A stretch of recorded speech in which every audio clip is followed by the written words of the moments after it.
God has a good and beautiful purpose for human sexuality. Even when it doesn't feel that way, it's true. It was created with intention, with meaning, revealing something about God and about us. And as we learn to trust Him with our sexuality, it draws us closer to Jesus. This is the Christ-Centered Sexuality podcast. We're glad you're here. All right, welcome back to the table. Welcome back to the conversation. This is the Christ-Centered Sexuality podcast, where we are doing our best to have real, authentic conversations about human sexuality and all the things that go into that. And we're trying to figure out how to follow Jesus in that. So today, I'm SJ, by the way. Hi.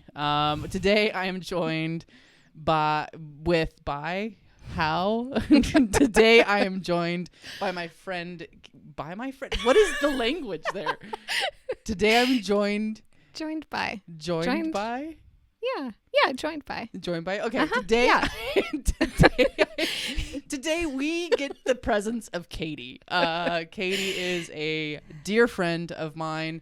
We've been friends for 17 years. Just about. Long 17 years. Anyway, yeah, she is great. She is going to be probably a very regular person on this. I'm actually going to give her the title as co-host of some sort. And so you'll be seeing her face a lot. And Katie, do you have anything you want to say to introduce yourself? I guess just hi. I am really excited to be here. As SJ said, we've been friends for almost 17 years, been through a lot of different seasons together, and it's just really fun to be a part of this with you. And for those of you that don't know me, I am married and I have 3 kids. Been married for almost 12 years now. And so we've done a lot of life together in different seasons. And so now being a part of the podcast is just another super fun thing that we get to do together. Everyone says that they're going to start a podcast with their best friend. No one actually does it. We actually do. And we're talking about sex. So today, in today's episode, we are actually, talking about sex. We are talking about specifically why conversations about sex and sexuality are so difficult. And just getting that conversation going, trying to kind of highlight some of the tension that's around this maybe will help you and always each other be more comfortable having these conversations, because I think that they're super important, that we should be having in the church and as Christians. So, Katie, why do conversations about sex feel so awkward? Man, I feel like this is probably very multi-layered. I think that when I'm thinking about why it feels awkward, I think sex is tied to so many different things in our lives. It's tied to our identities and how we see ourselves. I think it's tied to our belief systems, our faith in the Lord, and the way that we've been raised in different belief systems, families, traumas at times, different life experiences, and just even, I think in our culture, it can be tied to political beliefs. It can be tied to dirty words, so many different areas. And so I think it can be awkward because of how many different things it touches for us. Yeah. I'm in agreement. It just seems like it's one of those topics that's also like really, really personal. Yes. Personal. Yeah. And vulnerable, and at times exposing. And I do think a part of it is that I don't think the church has necessarily done anyone justice by how the church has narrated this conversation. Yeah. I think the church has kind of made things a little bit more awkward as well, in a few different ways, but we'll get into that. But and I think that that's what makes this topic just more loaded or different than others, is just how personal it can be and feel. And I think knowing who you can and cannot open up to about this kind of stuff, or who you can ask questions to. I think that there are more people in this world that want to talk about it. Mm-hmm. I think they're nervous because what questions do you ask? What can you talk about? And then you said a little bit of a naughty word, which is political. Like it's so tied up into our cultural moment of being just wildly political. So, but yeah, no, this conversation just has so much weight. And yeah, how do we kind of sort through that, do you think? How do we start, like, knowing that there's weight? And even you talked about trauma. This is one of the biggest topics, I think, that has so much trauma connected to it, or brokenness and that kind of stuff. So how do we alleviate some of that weight? Well, I guess I would say you probably don't want to start with the trauma. Oh, that's probably smart. I think that can get too much too quickly. But I do feel like the reality is sex is God's design. It's something that God intended for us to experience within the bounds of marriage. And I think what we actually need to do is start with, okay, what was God's intention? Because if he created it, then he has a plan for it. And instead of looking at what's broken and what's hard about it, I think the first place that we have to start is what is good, what was right about it, and what was God's original intention for it. Yeah. Where might we go to discover that? Well, there's this really cool book called the Bible. Oh, wow. Oh, that is brand new. No, it's not brand new information, just for the record. Yeah, and obviously we can look at the very beginning, Genesis, that talks about how God created things and what that was supposed to look like in the beginning. I think we forget, and when I say we, I mean me. I forget often that, and I'm curious as to, like, because I've been processing, like, man, I can have a very, very negative view on sex, and maybe that's because I am in the data a lot. I'm in the statistics, so I see and I'm reading a lot about the brokenness. Yeah. And so I can forget that sex was created pre-fall, and God and marriage was created pre-fall. And so this covenantal union, this sexual union, is a pre-fall condition. And therefore, like, I think that's the question, like, what is good about it? And I think I'm curious as to how that might land with some people of, like, hey, like, can we talk about, like, the goodness of sex? And can we talk about the positive things that it is, what it's meant for, and what God purposed it for? What are some things that come to mind for you when you think about the goodness, or even the fact that sex is pre-fall, like, you know, and it got distorted for sure in Genesis 3. But what are...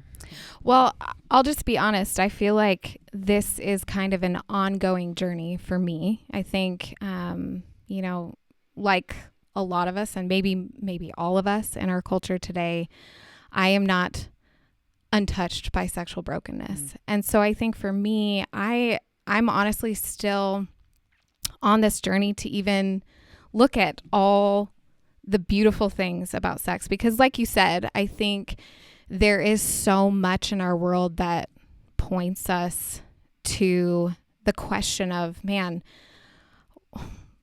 there's so much brokenness. Is this actually a good thing? You know, and I think that that's a question that sometimes I have even asked in my own brokenness. And so I think as I have been asking some of those questions, as you and I have had more conversations and I'm learning more things, I think one of the things that has really stuck out to me is God's intention of showing a picture of the gospel through the union between man and woman. And the Bible talks about, you know, marriage being a picture of Christ and the church. And for me, I think, you know, I've heard that. I've grown up in the church, my entire life. And I've heard that over and over again, but I think it wasn't until being married and actually wrestling through some of these questions that I've started to actually recognize why that's so important. And for me, I think it's been something that I've been able to hold on to in the sense of when I'm going through my own hurt and pain in my own brokenness, how do I show up for my husband in this way? How do I, allow that picture to be realized in my marriage, that gospel picture? And I want to be more like Jesus, and so for me, I think recognizing that this is part of that picture has been so helpful for me to actually be able to push past my own pain and brokenness in different areas and say, okay, God, will you come into this and will you show me your perspective? Yeah. I think that's so good. And I think because what you're picking up on is the narrative story of sex and sexuality, of human sexuality, that's anchored in Genesis 1 and 2, which both Jesus and Paul, like you mentioned. So the metaphor that Katie's talking about is in Ephesians 5. I think it's Ephesians 5. And our Bible references here. Right. I'm super smart with the Bible, but yeah, no, I think that's one thing that I think is super important. Why is Genesis 1 and 2? Because I think a question that we can ask or people may have is that, like, okay, it's Genesis 1 and 2. Mm-hmm. Like, it's the Old Testament. And why is the Old Testament relevant? Well, I believe the Old Testament is relevant for a variety of reasons. This particular passage and being anchored in a Genesis 1 and 2 understanding of human sexuality, both Jesus and Paul and other New Testament writers, they go back to it. Mm-hmm. And that makes it relevant and that makes it important. And yeah, I think it's an interesting metaphor that Paul uses, and because it's in a sense like every marriage that we see then, which to me raises questions like, is it also non-Christian marriages? And is it like, or is because it still has to be, because it's created by God, right? Right. But every single marriage that you see is a living metaphor of the gospel. It's a living metaphor of Christ and the church. And I think for me as a single person, it's very tangible, because when I see like you, can I say Chris's name? When or Chad as his other name. No. When I see you and Chris, and that's not reference to any real Chad. No, there's no reference. So we're clear. Yeah, it's a mispronounce. It was like someone called Chris by a different name when that was Chad. Anywho, but when I see you and Chris like sacrificing, in a sense, yourselves for one another, not just in like the sexual sense, but in the sense of like, hey, we're going to be patient with one another. We are going to serve one another. When Chris helps with the kids, when you help with the kids, you guys have a really sweet routine of taking care of your kids, and it's a definite partnership. When I see that as a single person, I should see that in a sense through the lens of the metaphor of like, oh, that's Christ tangible. Mm-hmm. Like, is that a good way that we can kind of look at marriage and see it? I would say this, that it was intended to be a picture of Christ and the church. It doesn't mean that we always do a good job. And I think that's where Wait a minute. Whoa, hold on. You guys aren't perfect? No. But I think it goes back to your question of like, does every marriage then portray that? And I would say, I think that's what the Lord's intention is. But I think that that's why you see marriage under so much attack right now. I think you see marriages, really struggling to make it. And I think part of that is because if it was intended to be a picture of Christ's love for the church, then, man, if that's a picture of the gospel, why would the enemy want that to thrive? Yeah. And so I think when I think about that picture, it's what actually challenges me to want to stay committed, to want to fight for my marriage so that my kids can see a good picture of the gospel, the way that Christ loves the church, the way that he doesn't give up on us, the way that we may and do hurt him all the time, and yet he's committed. This is a covenant union that he is not backing out of. And so I think that is important for us, because I think when we see marriages that are not a good example of that, it's not because God has done anything wrong. It's because we have not allowed the Lord to help us see marriage the way that we need to, and maybe actually allow him to align us the way that we should with that. Yeah, I think that's really, really good. Not to make things awkward, but I kind of want to rewind just a little bit, because the metaphor language is so powerful, and hopefully that really communicates something to in a sense. I hope it speaks to someone who maybe is struggling in their marriage, and you're a Christian and you're like, I don't know what to do. Your marriage is worth fighting for, and here's why. But I kind of want to rewind a little bit, and with, not to make it awkward, but entering into marriage, you now have this physical element that you enter into, right? The sexual union. And not going to get it graphic, but how was that journey for you, kind of entering, like super vulnerable? Was the church helpful in that process? And how was that? Was there disillusionment? Was there frustration? Was it, because I think, and the reason I want to touch on this a little bit is because I want to kind of go after messaging I heard, and I think a lot of people have heard, especially in like 90s purity culture, is a reason why we don't have sex before marriage is because it's a covenantal thing, which I agree with. I agree we don't have sex before marriage. But it kind of painted this picture, like if you don't have sex until marriage, and then you have sex in marriage because you waited, it's going to be the most awesome, tremendous thing of your entire life. And is that true or not true? Or, well, I think it is true that if you have one sexual partner, it has the potential to be the best thing. And I can say from my own experience of, not walking in purity all the time before being married, that there are things that I think I brought into marriage that were not helpful, in our sexual relationship. And I think maybe where that messaging is not always helpful is it makes us feel like the minute that you start having sex, if you have waited, it's going to be this incredible, amazing experience. But just like any new thing, there's a learning curve to it.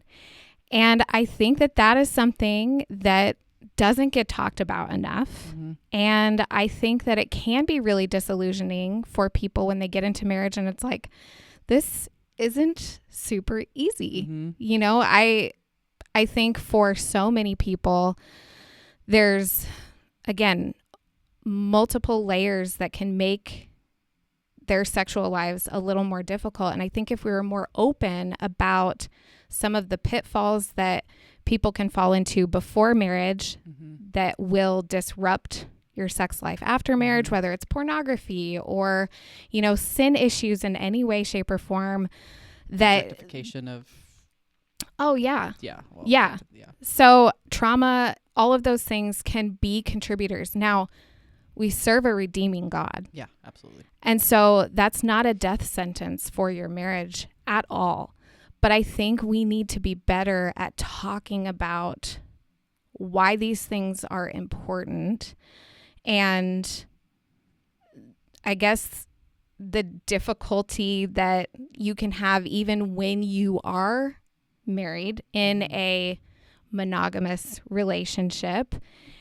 And I think if we were better at talking about all of those things, then maybe we would set people up for better success with things, because you can do everything right and it can still be really tough and it can still be super awkward, and it's not going to be like a romance novel or movie or, so I think there's just a lot that we need to be more open about with people.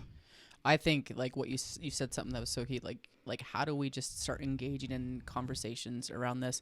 Not even like the sex conversation, but like the metaphor conversation. Like we need our narrative of marriage and how we talk about marriage. I think we can be better at in general, because I just wish, because it answers a lot of the why, because it's like, okay, why is marriage important? Why should we pursue marriage? Why do we support marriage? Why do we save sex for marriage? Like there's just so much of the why, I think, the what gets talked about, and I think the rules and guidelines and the don'ts for sure get talked about. But I think what would I think kind of leaning into the why would help us have better conversations about sex. Would you agree with that? Would you be like, okay, like, hey, if we in our church context, in our ministry context, if with people who are single, dating, want to be married, engaged, like when, okay, I'll ask you this question as the married person in the room, when should someone or a couple start having conversations about sex, or having conversations like they're dating? And there's probably a few different directions we could go with this, but what would be your ideal scenario for someone comes to you like, hey, we want to get married. What would that look like? And what would you say to that? Well, I mean, it's hard, because I think that there are certain things that are helpful to talk about before you get to a place of really wanting to get engaged. I think it's actually helpful to talk about what your perspectives are on what's okay and what is not okay before the Lord when you're dating. And you can call it the boundaries talk if you want to. You can call it whatever. But I do think humans love boundaries. And this is where I think purity culture, I will say, I don't necessarily think the heart behind purity culture was always wrong. I think the heart was to help people stay away from things that were going to hurt and things that were not going to be helpful later on in life and later on in marriage. But I think maybe the way it was fleshed out wasn't always helpful. And so I think when it comes to things that are not always helpful, it's not super helpful in your dating relationship to get super physical, because, I mean, for a lot of reasons, and we can go into that, but I do think that that part of your relationship will take over. Agreed. And it will become the thing that drives the rest of the relationship. And so I think even for that, you want to have those conversations about, what your viewpoints on that are and how you're going to honor each other. I think when it comes to the why of sex in marriage and why God created it the way that he did and all of those things, we live in a culture where it's take. And I think what God intended us is to give. And it's a very selfless thing. It's not self-serving at all. It's not meant to be that. And so when we are treating it that way, that's going to be harmful for us. And so I think that's helpful for us to know. Yeah. What else did you ask? I'm trying to remember.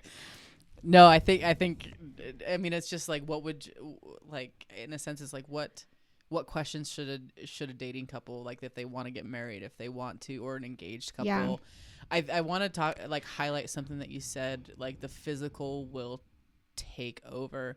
I think it's important. I just want to acknowledge that, like, God did create us as sexual beings with a sex drive for a very good purpose. And later on in a few episodes, we're actually going to have a whole episode on desire. And we're going to talk about, like, is desire meant to be, do we fight desire or do we form it? Spoiler alert, I think we're meant to form it. But I think and I think the word I'll use is steward it. Like, we have to steward our desires and cultivate godly desires. But you kind of touched on something, and I just want to make sure that people understand, okay, so, like, when you experience sexual desire, like, that is meant to be stewarded and cultivated in a godly way, but it's not, I think, and I agree with you on the purity culture stuff too. Like, I think the heart behind it it's saving sex till marriage is a timeless truth. That is right. Now, some of the other messaging, but another thing that happened that I will say is maybe a critique on purity culture and what the church is, that it kind of caused us to, like, say all desire is bad, and it caused us to stifle desire and what's the word, like, repress, like, I don't know, there's probably somebody who repressed desire, and I think that wasn't helpful, because in repressing it and shoving it down, we actually didn't learn how to steward it. I think that's really true. And cultivate it, and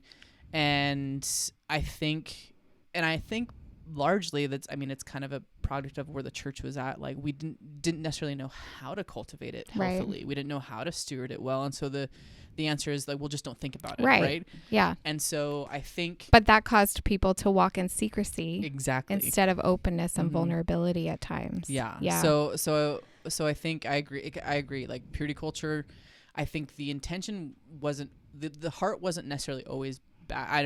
Maybe some churches, maybe some environments were, for sure, but I think the heart was usually, I think, in a good place. Like, it was meant to protect, and it understood the importance of sex. Another thing that I think that I just want to touch on and just highlight is that sex is powerful.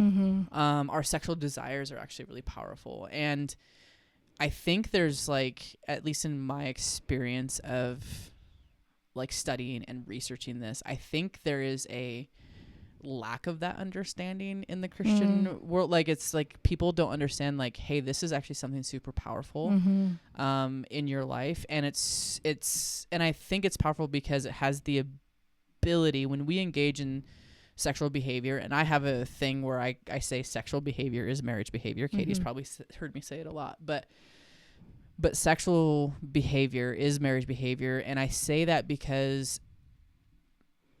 everything about the sexual union is meant to bind you and support the covenant of faithfulness. Right. So it's, in a sense, like, it's like an emotional super glue. And I think there, if we understood, maybe had more of that, like, it's not necessarily, it's theological, sure. There's biological, but it's like, if we had an understanding of, like, okay, what are our bodies actually doing? And I think that needs to be a part of the conversation in churches in wise and healthy ways. Like, I think it would be really helpful for people to understand, like, oh, here's what your body is doing. Here's what sexual desire, here's why it's powerful here, because it's actually a bonding thing, a bonding activity. Yeah. And it's God intended it to bond you to one person for the rest of your life. And that's a really beautiful thing. And going back, how does that connect to the metaphor, right? Or how does that, like, support, how would you say that supports the metaphor? If this binds us together, what would you say about that? I think some of it has to do with the fact that, too, we are both physical and spiritual beings. And I think that maybe at times the church has tried to separate those two things. Maybe culture, I think, has crept in a little bit, saying, okay, the body is separate from our spirit. And so, do what makes your body feel good. But as long as you're taking care of, like, the spiritual side of things and pursuing the Lord, then you're all good. And I think God intended those two to operate together, not separately. And so when it comes to, I don't know, stewarding both of those things well, we have to realize that, okay, this is not only physical. This also is spiritual, which means that it has ramifications for my spiritual walk with the Lord. And I think we see that in our lives when it comes to brokenness, how that desire can cause us to go down different roads, and it can become all-consuming. And so I think when we steward it the right way, we actually allow the Lord to be central in it, and it causes our physical body to walk the right way, and it causes our spiritual life to be formed by Him. And so I don't know if that answers your question, but I think it's a part of it. I think that'll be one of those questions or that topic that continues to continue to build and get unpacked. But one thing I was also going to say back to purity culture a little bit was just that I think sometimes in Christianity, our desire is to slap a blanket statement on something rather than discipling the difficulty. And so I think that sometimes maybe what has happened is we want this like general across the board thing to say, you know, just don't have sex before marriage, and that should be good enough for everybody, instead of having an intentional conversation about the different things that every single person is going to have to navigate. Your navigation of things has been very different than mine in your personal life. And yet we both have had to navigate those things. And it'd be great if we as a church were better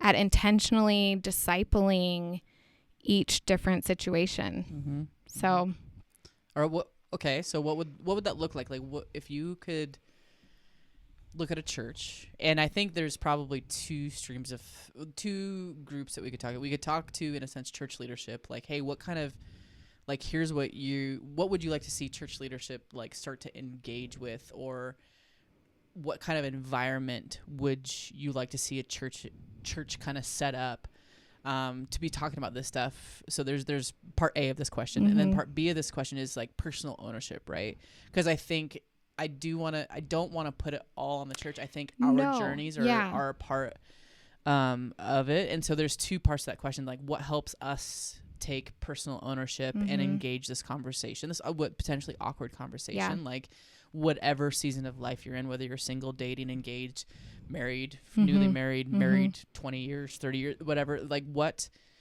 what's kind of in my, like, if you had a church pastor or leadership sitting here, like, hey, what would you say to them to say, hey, like, maybe think about doing this in your church? Is there anything that you would say? I mean, it's not like I have all these ideas floating around in my head of what should happen.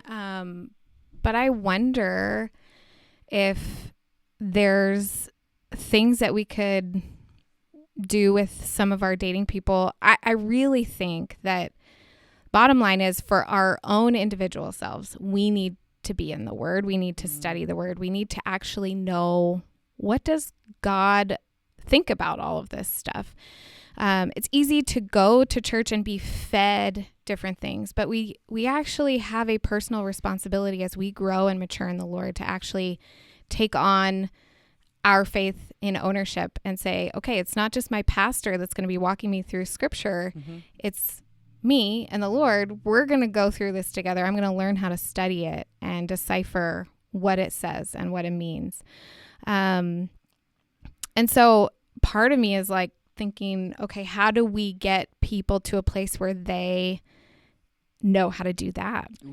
So just Bible study. What if we do Bible studies? What if we take our single people and we walk through a study on God's heart for sexuality?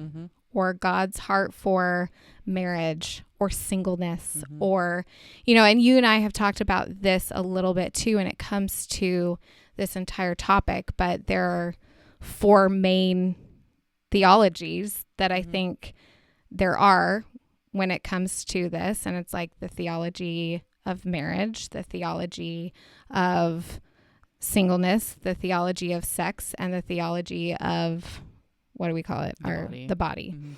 And so I think maybe even doing a study with some of our younger people, I know that would have been so helpful for me. And it's not that the church didn't do any kind of speaking about it, but I think that the why was not as deep because we didn't walk through scripture and actually look at God's heart and intention for it as deeply as we could have. Agreed.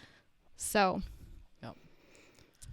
Yeah, so I completely agree with that. I think that I like that you touched on the fact that there is personal ownership of this. Like, we need to engage it.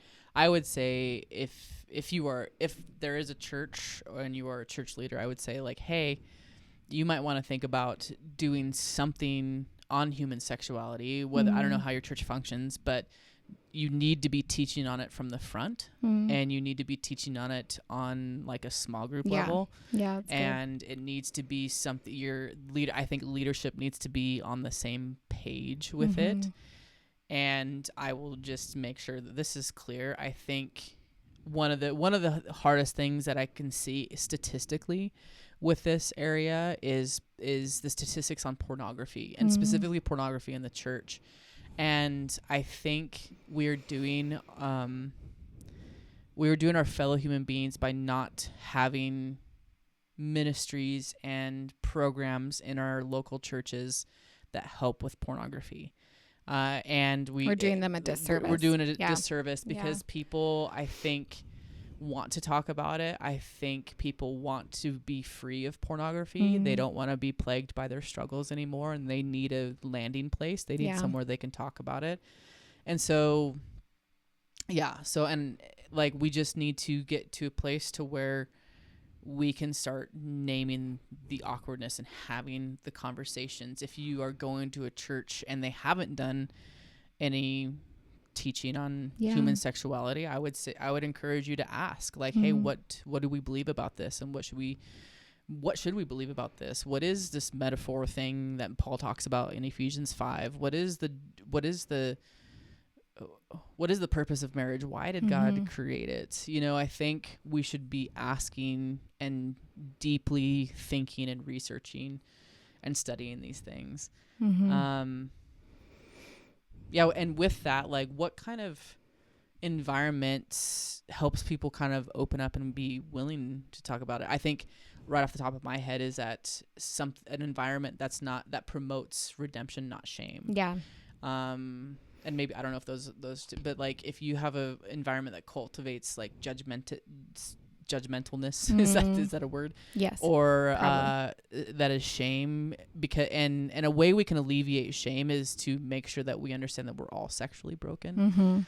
But what else would you say to that? Like, what kind of environment, even on a friendship level, like, maybe it's intimidating to bring this topic up in a church setting because you don't know, maybe you're not familiar, but like, even in a friend group, like if you're struggling or if I'm struggling, man, I really hope that we have created a friendship and an environment that we can open up. And and what would you say to maybe what are some of those things that would help create an environment where people can, the shame thing we talked about, but you can talk about it more. You probably have No, that's good. I think in my experience, what has caused me to feel like I can open up at times is other people's vulnerability.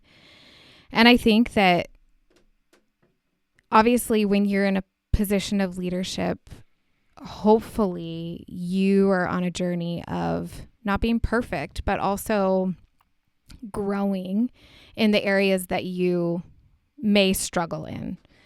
So I think in our vulnerability, sometimes we think, oh, I don't know if I can be vulnerable. But if we're actually following the Lord and we are working through things with the Lord and we're saying, okay, yeah, there's a weak area in my life that I'm learning how to manage with the Lord, or am walking in stewarding this well, even though it has been a struggle in the past. I think that is helpful for people to know I'm not the only one. And I think statistically, you're not the only one, by the way. Statistically. Yeah. But you're also not disqualified. Yeah, 100%. And so I think it's been super helpful. And I'll just use my marriage as an example. You know, Chris and I have had some tumultuous times. That's a good word. In our marriage. That's like a word of the day right there. Yeah. Tumultuous. Okay. All right. And wait a minute. think... Hold on. Hold the phone. You mean marriage is not like a romantic comedy? There's hard things that happen in marriage? There may be moments, fleeting moments. But no, the majority of marriage is not a romantic comedy. And at least in my experience, for some people that may be true, but I think marriage is a sanctification process. Ooh. And maybe my sanctification process needed to be something different, you know? And so for some people... Sanctification is a really fancy word we like to use for being formed into the image of Christ, right? Yes. I've needed a lot of forming. Same. Girl. But yeah, I think... Where was I? What were we talking about I don't know. before that? We've had some... Oh, okay. So we've had some tumultuous times. Tumultuous, there it is. And... I think that there's an aspect of that where it has felt hard to be open with people about that because, you know, we're in ministry full time and in different leadership roles at times. And, you know, it's like, well, man, if we're wrestling, if we're struggling, is that okay? Is something wrong with us? Do we need to step out of what we're doing? And I think as we have been more open with other people who are older, who are wiser, who have been married longer, they have shared so much of the things that they have gone through. But I can be honest in the sense that, and I think that's been so encouraging and so life-giving, I wish it had happened on the front end. The front end, like early marriage, like or the front end, I knew like engagement. No, like, well, maybe engagement, but I feel like I wish that people maybe had been more open about the challenges that they've walked through before we got to a place where we felt like we're not allowed to wrestle with this stuff. Okay, so I see what you're saying. So like you just wish people were more open with their struggles in marriage. Yeah, and just maybe talking about how they've navigated some of those things, and because I think it would have been helpful for us to maybe not feel like something's wrong with us. Gotcha. The more we've talked to other married couples, I think our struggles are not unsimilar to so many other people. You're not alone. We're not alone. You are not in fact, alone as a married couple that struggles. In fact, I would say it's less that we're not alone and more that we are so common in the things that we wrestle through. Wait a minute. So are you saying that not just your marriage is not a romantic comedy, but more than, would you say majority of marriages are maybe not a romantic comedy, but I think I'm more surprised that any marriage lasts without the Lord. Because honestly, I don't know how you do it without him being the center, without him being the motivation. And maybe that sounds terrible. I don't mean that to be terrible towards my husband at all, but I know my own selfishness and I know my own pride and arrogance at times. And man, if I didn't have the Lord, those things are so ugly, and I think I would not have gotten this far, you know? So I'm more surprised by marriages that continue on without the Lord than I don't know if that makes sense, but No, it makes total sense. Thank you for sharing that. I think yeah. I hope that, and I think that's something super, super helpful. So we're kind of in the vein of we're getting to that point now. We want to kind of button this conversation up a little bit. I think this is kind of the point of this podcast, though. Like, these conversations are going to trigger more questions and more rabbit trails that we will probably more likely come back and revisit. Mm-hmm. And if we said something that you agree with or don't agree with, ask the question and we will revisit it and we can talk about it more. But coming back to this question, what does it look like practically? What would you want someone to, they've just listened to us ramble for Lord knows how long now, how, and the whole point of this is okay, these conversations are awkward. There's a tension there. It's how should someone, maybe they're scared, they're nervous, but they know they need to have some conversations. Maybe they're struggling in their singleness or their marriage or whatever, but they know they need to have some awkward conversations that surround their struggle, whether it's related to their sexuality or not, or their human. How does someone start that awkward conversations, or just conversations that they're just nervous about? What's a good starting point? Is there one? I think looking for somebody who you respect and maybe has people around them that also feel like they're trustworthy might be a good place to start.